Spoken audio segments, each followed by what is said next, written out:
Assalamualaikum warahmatullahi wabarakatuh. Semangat pagi, selalu jaga kesehatan. Untuk pertemuan kali ini, mapel pemeliharaan kelistrikan kendaraan ringan. Untuk yang sebelumnya kita sudah membahas materi tentang sensor, dan untuk selanjutnya kita akan membahas materi tentang ECU atau Electronic Control Unit. Electronic Control Unit atau ECU itu adalah Electronic Control Module atau sering disebut dengan ECU, Electronic Control Unit. Control unit elektronik berfungsi mengevaluasi atau menghitung atau mengkalkulasi segala masukan dari sensor. ECU ditempatkan sedemikian rupa dalam rumah saringan udara agar lebih dingin dan aman. Komponen-komponen ECU adalah sebagai berikut. Yang pertama adalah tutup saringan udara, yang kedua ECU, yang ketiga rumah saringan udara, yang keempat saluran udara, dan yang kelima adalah konektor ECU. Nah, ini adalah salah satu bentuk ECU. Jadi ini adalah sebuah box yang di sini banyak pinnya. Ya, ini adalah salah satu bentuk dari ECU. Electronic Control Unit. Cara kerja Electronic Control Unit itu adalah menerima sinyal. Sinyalnya dari mana? Dari sensor-sensor. Jadi sinyal yang pertama adalah dari putaran mesin, derajat pengapian, dan detonasi. Masuklah input dari sensor ini ke pembentukan sinyal. Setelah itu nanti masuk lagi ke input masukan. Nah, di sini nanti juga ada perubahan sinyal analog ke digital. Jadi dari sensor ini bentuknya adalah analog. Nanti masuk ke dalam ECU dirubah menjadi digital. Nah, di dalam ECU ini nanti data dari sensor ini dikalkulasi. Contoh, misalnya suhu air pendinginnya suhunya masih 50 derajat atau 30 derajat, berarti itu suhu dingin. Nah, nanti ECU ini akan mengkalkulasi kalau suhu airnya dingin, maka nanti injektor ini akan menyemprotkan bahan bakarnya lebih banyak supaya mesin mudah hidup. Nah, di sini juga nanti akan mengontrol koil pengapian, IAC dan pompa bahan bakar. Jadi sensor ini mendeteksi kondisi mesin, ECU ini nanti mengkalkulasi atau mengatur. Nah, nanti ECU ini akan memerintahkan siapa? Aktuator atau keluaran untuk mesin ini namanya aktuator. Jadi ada sensor, ECU, dan ada aktuator. Di sini aktuator adalah yang pertama pompa bahan bakar, yang kedua injektor, yang ketiga IAC, yang keempat adalah koil pengapian dan lain-lain. Jadi nanti ECU ini berperan untuk menghitung, mengkalkulasi, serta memerintah. Jadi dia mengontrol atau menyuruh aktuator ini untuk melakukan pekerjaan berdasarkan input dari sensor. Kita lihat membentuk sinyal dulu.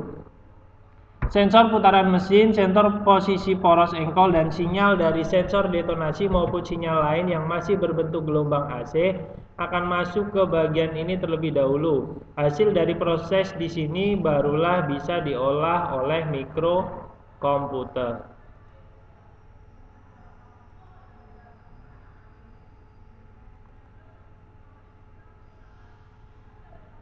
Konverter atau pengubah sinyal analog ke digital. Kebanyakan sinyal yang masuk ke ECU masih berupa analog, meskipun tidak berbentuk gelombang AC, karena mikrokomputer hanya bisa bekerja dengan sinyal digital. Diperlukan suatu perangkat yang dapat mengubah sinyal analog menjadi digital, namanya konverter. Yang berikutnya bus. Bus adalah tempat atau wadah semua data terkumpul, dan dari sinilah data akan didistribusikan pada bagian-bagian lain mikrokomputer.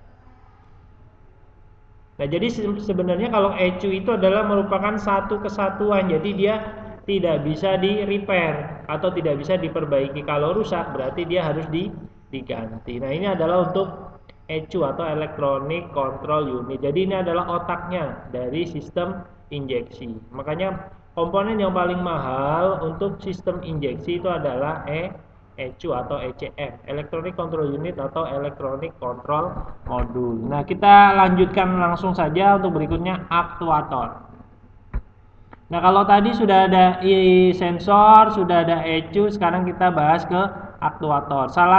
Macam-macam dari aktuator. Yang pertama adalah pompa bahan bakar, yang kedua adalah injektor, yang ketiga IAC atau ISC atau idle speed control. Jadi ini untuk mengontrol putaran stasioner atau putaran idle. Yang keempat adalah koil pengapian. Kita mulai dari pompa bahan bakar.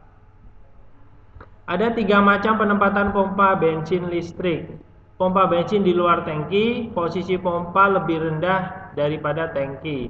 Penempatan pompa bensin pada tipe ini, pompa bensin diletakkan di lantai bawah dekat gardan.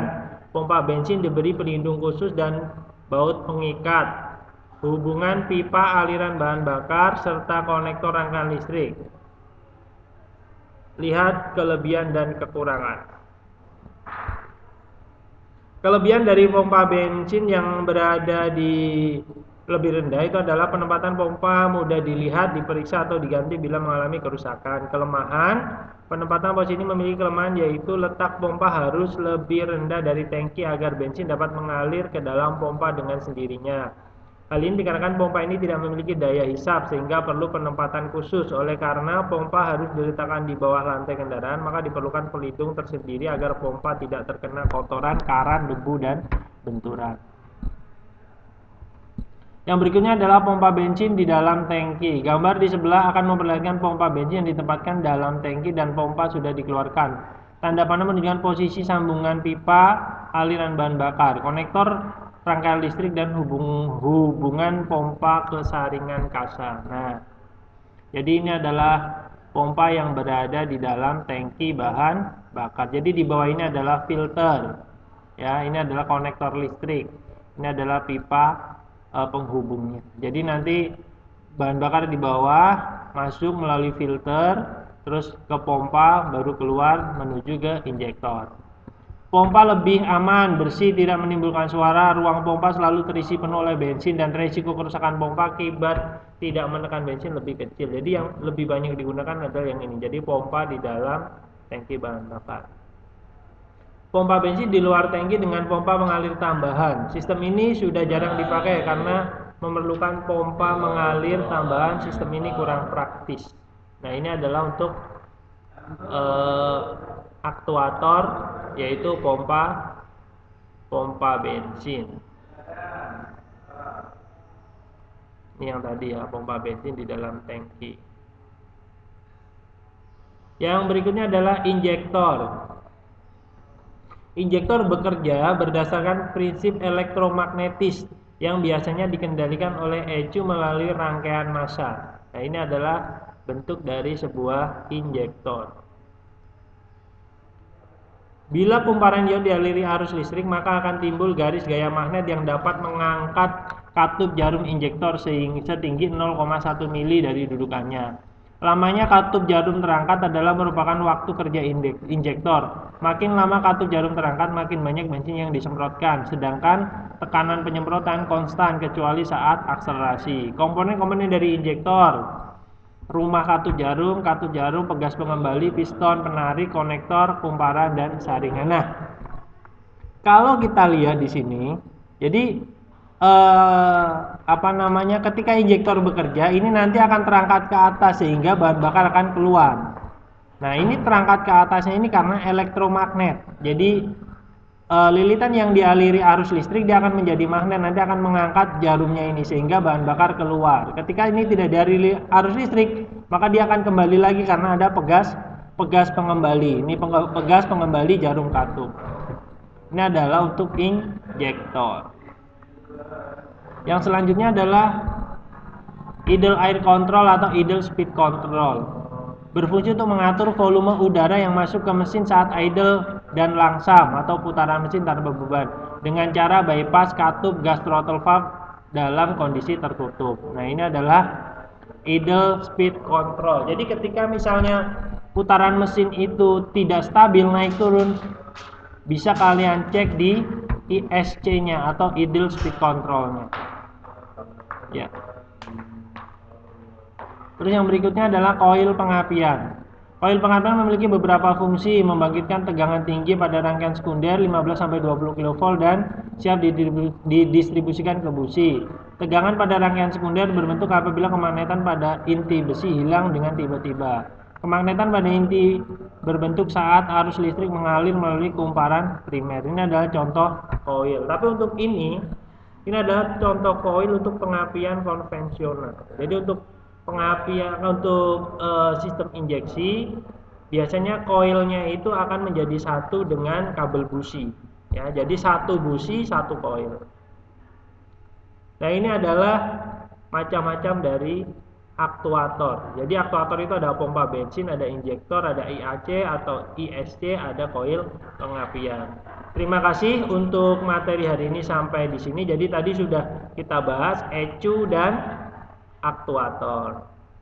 Silakan kalian amati, kalian pelajari. Ketika ada yang belum jelas bisa ditanyakan via Japri. Terima kasih. Assalamualaikum warahmatullahi wabarakatuh.